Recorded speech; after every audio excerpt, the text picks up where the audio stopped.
I won't lie to you, crew. This mission isn't going to be easy.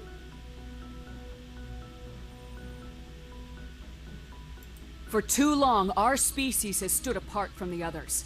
Now it's time for us to step up and do our part for the rest of the galaxy. Time to show them what humans are made of.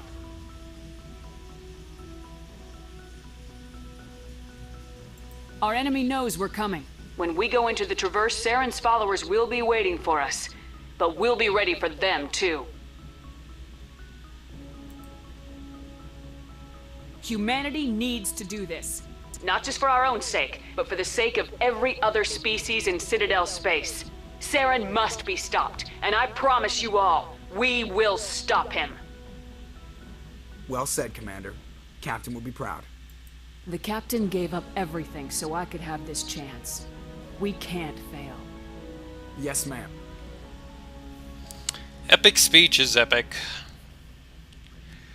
Alright. Actually, while we're right here, do I have any more codex entries? No? Oh, there's one. Aha! Commander, something you need? How's the Normandy performing? Is she everything they said she'd be? She's the best ship in the fleet, if you've got a pilot who knows how to handle her. Balance isn't what you'd expect. Takes a while to get used to that oversized drive core we got stuffed in the back, and her power can sneak up on you if you're not careful. The Normandy's probably too much ship for your average Alliance pilot, Commander. Lucky for you, I'm anything but average. I like to know my crew. Mind if I ask you a few questions? I can see where this is going. You did a background check on me, didn't you? Well, I'll tell you the same thing I told the captain. You want me as your pilot. I'm not good. I'm not even great. I am the best damn helmsman in the Alliance fleet. Top of my class in flight school, I earned that. All those commendations in my file, I earned every single one. Those weren't given to me as charity for my disease. I'm sorry, Joker. I didn't even know you were sick. You mean you didn't know? Oh, crap. Okay, I've got Vrolich syndrome, brittle bone disease. The bones in my legs never develop properly. They're basically hollow, too much force and they'll shatter. Even with crutches and my leg braces, it's hard to get around. One wrong step and crack! It's very dramatic. But I've learned to manage my condition, Commander. Put the Normandy in my hands and I'll make her dance for you. Just don't ask me to get up and dance unless, you like the sound of snapping shin bones.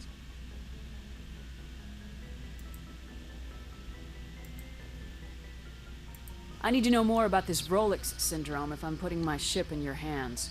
Yeah, of course you do. It's an extremely rare condition. Nobody knows exactly what causes it. Genetic, maybe. It's treatable, but there's no cure. They classify my case as moderate to severe. I was born with over a dozen fractures, hip, thighs, ankles. My bones were already breaking in the womb. 100 years ago, I wouldn't have survived past my first year. Lucky for me, modern medical science has turned me into a productive member of society. You're not gonna break a bone trying to fly the ship, are you? I don't fly with my feet, Commander, so I'm fine as long as I'm in this chair. I gotta be real careful when I get up to take a piss, though. I can do my job as well as anyone on the ship. Better, actually. So don't worry about it. I'm not trying to make you uncomfortable. Let's talk about something else. Whatever you want, Commander. Why does everyone call you Joker? It's a lot shorter than saying Alliance Flight Lieutenant Jeff Moreau.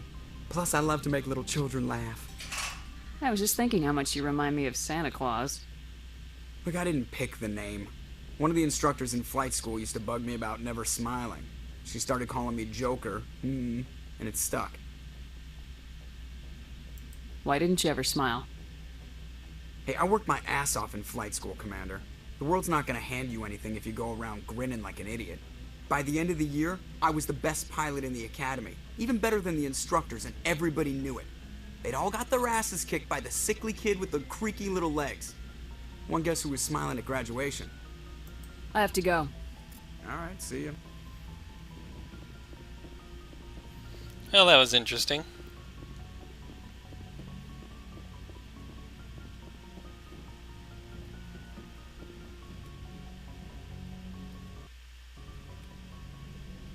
Oh, you're not going to talk to us? Lame. Anything? No.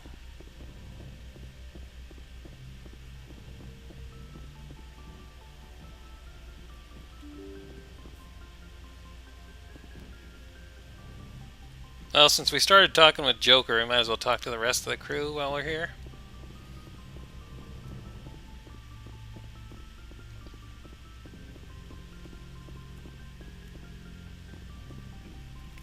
Codex entry.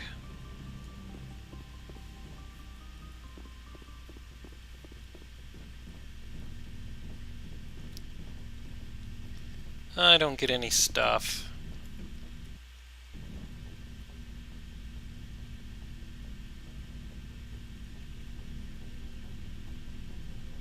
Anything you need, Commander?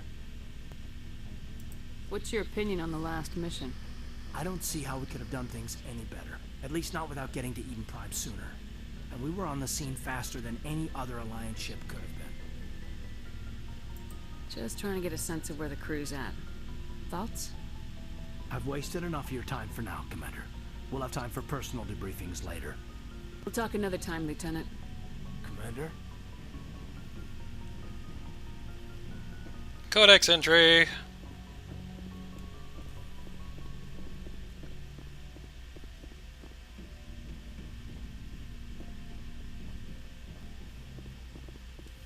Oh, let's go over here. No Medi-Gel, that sucks.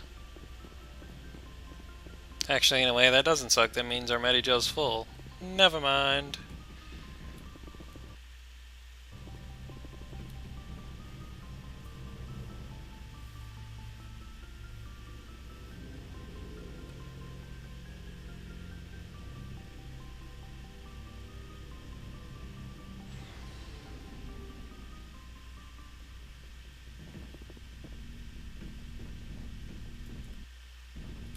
Nice ship you've got, Shepard.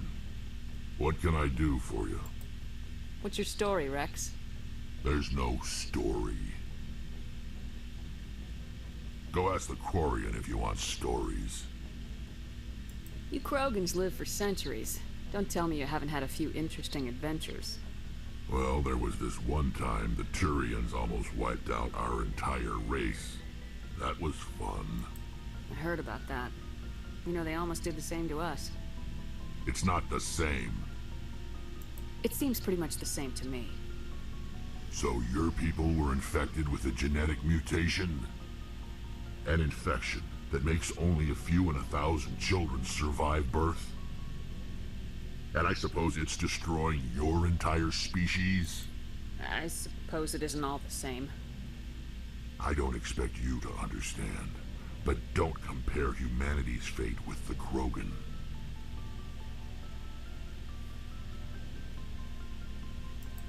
Sorry, Rex. I wasn't trying to get you upset. Your ignorance doesn't upset me, Shepard. As for the Krogan, I gave up on them long ago. The genophage infected us, but it's not what's killing us. What can you tell me about the genophage?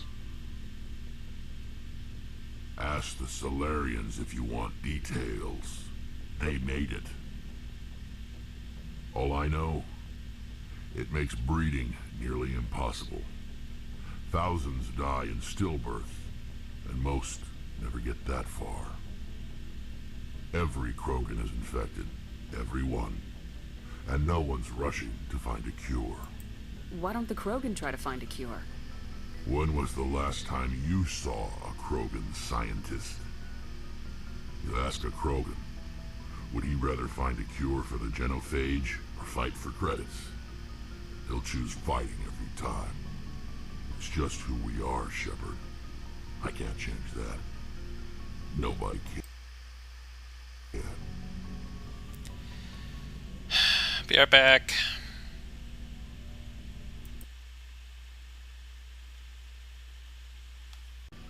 Alright, I'm back. Game crashed on me right during this dialogue. But we're right at the same point that we left off when the game crashed, so let's continue and hopefully it doesn't do this again. Are your people really dying? We're sure not getting any stronger. We're too spread out. None of us are interested in staying in our own system. Lots of species have left their homes and prospered.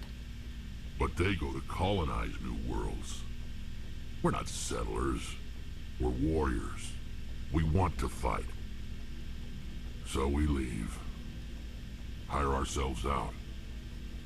And most of us never go back. So long, Rex. Shepard. Alright, we got that done. Commander? What's your opinion of the last mission? Kinda wish you'd got there sooner, Commander. No offense, I appreciate the rescue. I just wish... You wish we'd been able to save the rest of your unit. Yes, ma'am. If I had been more alert, we wouldn't have been cut down by an ambush. The Geth are perfect ambushers. They don't move, they don't make noise, they don't even breathe. They have flashlight heads, ma'am. I'll make sure it doesn't happen again. You have a few minutes to talk, one-on-one? I'm sorry, Commander. I need to get my duty squared away. I wouldn't mind talking more later, though. Dismissed, Chief. Ma'am? Alrighty then. Thanks for bringing me on board, Commander. I knew working with the Spectre would be better than life at CSEC. Have you worked with the Spectre before? Well, no, but I know what they're like.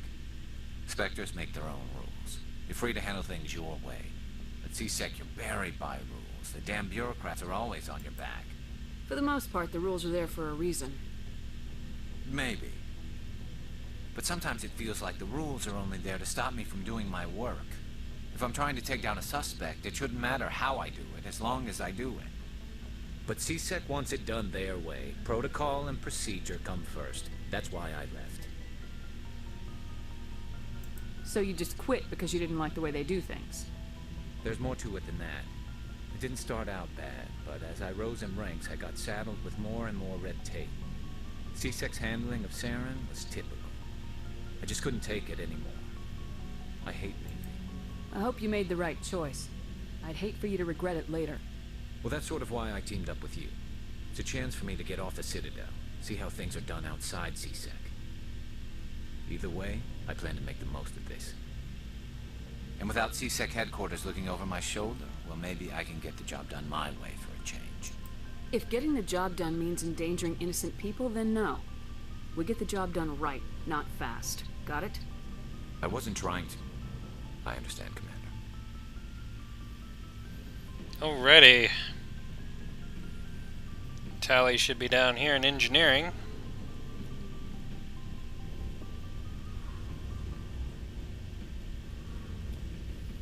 Codex entry.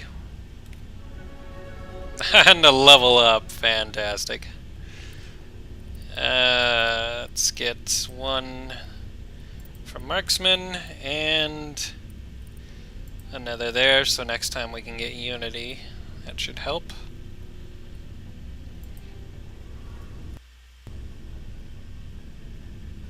Hey, Commander, you know that Quarian, Tally? She's been spending all her time down here asking me about our engines. I'll tell her to leave you alone. What? No, she's amazing. I wish my guys were half as smart as she is. Give her a month on board and she'll know more about our engines than I do. She's got a real knack for technology, that one.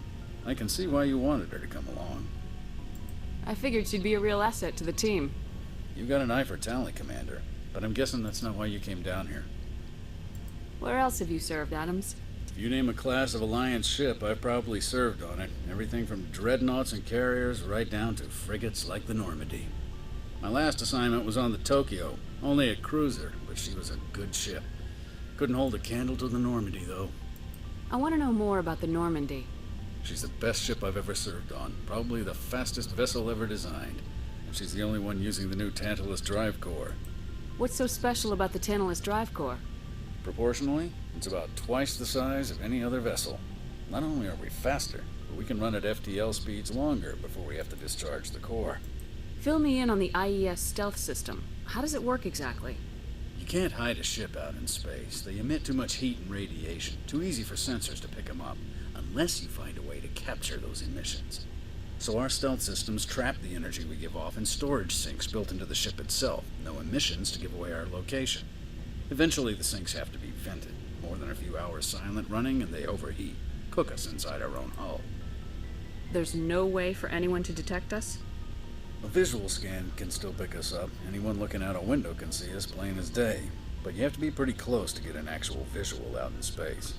Most vessels rely on scanners. As long as the stealth systems are engaged, they can't see us. Not unless we accelerate to FTL speeds. Why doesn't it work with faster-than-light travel? Cranking up the FTL blue shifts our emissions, pushes them into frequencies too high to capture in the sinks. As soon as we make the jump, it's like setting off a flare. Sensors can pick up our location whenever we enter or exit FTL flight, but for short-range missions, our stealth systems are amazing, and we've got the only one. Carry on, Adams. Aye, aye, Commander. Your ship's amazing, Shepard. I've never seen a drive core like this before. I can't believe you were able to fit it into a ship this small. I'm starting to understand why you humans have been so successful. I had no idea Alliance vessels were so advanced. The Normandy's a prototype, cutting-edge technology. A month ago, I was patching a makeshift fuel line into a converted tug ship in the flotilla. Now, I'm sitting on board one of the most advanced vessels in Citadel space. I have to thank you again for bringing me along. Traveling on a vessel like this is a dream come true for me. I had no idea you found ship technology so interesting. It comes with being a Quarian. The migrant fleet is the key to the survival of my people. Ships are our most valuable resource. But we don't have anything like this. We make do with cast-offs and second-hand equipment. We just try to keep them running for as long as we can. Some of the fleet's larger vessels date all the way back to our original flight from the Geth. I can't believe your fleet's still using ships that are 3 centuries old. They're constantly being repaired, modified, and refitted. They aren't pretty, but they work. Mostly. We've tried to make ourselves as independent as possible on the flotilla. Grow our own food, mine, and process our own fuel. But some things we just can't make on our own. A patch to maintain the hull integrity requires raw materials we just don't have. That's why our pilgrimages are so important. I want to know more about the pilgrimage. When my people reach maturity, we leave our birth ships and seek acceptance with a new crew. It's necessary to maintain genetic diversity among the fleet. But no ship wants to accept someone who will be a burden on them. So, to prove our worth, we embark on a pilgrimage. We set out alone, leaving the flotilla and our families behind us. We only return once we have found something of value we can bring back to the fleet. This is presented as a gift to the captain of the respective ship we wish to join. If the gift is accepted, we are welcomed into the crew. I can't believe they just send you off alone. It's not like they just cast us out. Before we leave, we are given lessons in how to survive outside the flotilla, and given gifts to help us on our journey. We also receive implants to fight off sickness and disease. Generations of living in an isolated and highly controlled environment have left our immune systems weaker than most. By the time we leave the fleet, we are well equipped for the pilgrimage. This is a rite of passage for all Quarians. If it were dangerous, our numbers would suffer. Virtually every pilgrimage ends with a triumphant return and the ritual presentation of the gift to one of the fleet's captains. Can a captain choose to reject the gift? That doesn't happen often. Most captains are eager to increase the size of their crew. It increases their own standing in our society. Even when a gift is not particularly valuable, the captain usually accepts it out of a sense of tradition. However, there is a stigma to presenting a substandard gift. It's not the best way to make a good impression on a new community. Most pilgrims don't return until they find something worthwhile. I want to talk about something else. Like what? Tell me about your people. Our lives aren't easy. Resources are scarce, and we are constantly on the move. Everything we do must in some way contribute to the continuation of the migrant fleet. There are 17 million Quarians in the flotilla, and each of us relies on the others for survival. The bonds among my people are strong. Unfortunately, we have had to surrender many of the freedoms and civil liberties other species take for granted. What kind of freedoms? Well, it's illegal for parents to have more than one child. If our population grows too much, it would strain our resources to their breaking point. Of course, we also can't allow our numbers to become too few. If our population is in decline, the rule against single births is temporarily repealed. In extreme cases of population decline, incentives are even offered to encourage multiple births, though the Conclave hasn't had to take such measures in nearly a century. That's your government. The Conclave is our civilian branch of government. Each ship can elect a representative to serve on the Conclave and make decisions that affect the fleet as a whole. On matters that affect an individual ship, however, the captain has the final say. It's a tradition that dates back to the early days, when the fleet was governed by martial law. Fortunately, most captains nowadays are smart enough to have an elected council from their crew to give them advice and guidance. So the ultimate power rests with elected officials? In practice, the Conclave and the respective council for each ship tend to set the rules that govern our daily lives. But in theory, we are still under military jurisdiction. The 5 top-ranking military officials in the fleet serve on the Admiralty Board. These 5 have the power to overrule any decision by the Conclave in case of emergency.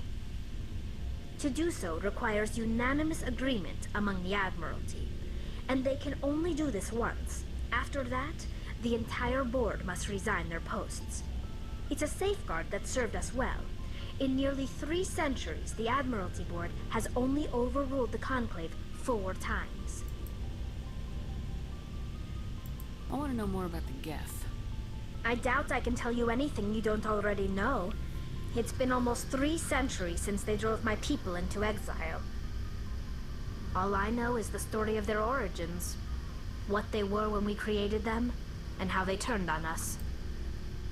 Interesting. The Geth were originally created to serve as an automated manual labor force. Initially, their intelligence was as limited as any VI. Over time, we made small modifications to their programming to allow them to perform more varied and complex tasks, bringing them closer and closer to true AI status. How come the Council didn't step in and stop you? This wasn't true AI research. We may have been skirting the bounds of the law, but we never did anything that was actually illegal. The changes were so insignificant, so gradual, that we were able to control them. Or so we thought. But one thing we underestimated was the power of the neural network. A million Geth thinking simultaneously created an inherently unstable matrix. So the Geth share brain power? Many of the Geth's logic systems were designed to work in concert with other nearby Geth. Basically, the more of them you have in the group, the smarter they are. So there's some sort of group consciousness? No, nothing like that. They cannot share sensory data or information. Their programming cannot handle that much simultaneous input. Each Geth maintains an individual awareness and identity. The neural network only operates on a process-based level. It's basically the synthetic equivalent of a subconscious. But when they're in close proximity, they can coordinate low-level functional processes, freeing up more capacity for original or independent thought. That doesn't make any sense. I'm probably oversimplifying. The Geth are incredibly advanced and complex creations. All you need to know is that they get smarter when they gather in large numbers. As we built more and more Geth, their effective intelligence became more sophisticated, more abstract. One day, a Geth began to ask its Quarian overseer questions about the nature of its existence. Am I alive? Why am I here? What is my purpose? As you can imagine, This caused a near panic among my people. I don't see what's so bad about those questions. The Geth were created to engage in mundane, repetitive, or dangerous manual labor. That's fine for machines, but it won't satisfy a sentient being for long. The Geth were showing signs of rudimentary self-awareness and independent thought. If the Geth were intelligent, then we were essentially using them as slaves. It was inevitable the newly sentient Geth would rebel against their situation. We knew they would rise up against us, so we acted first. A general order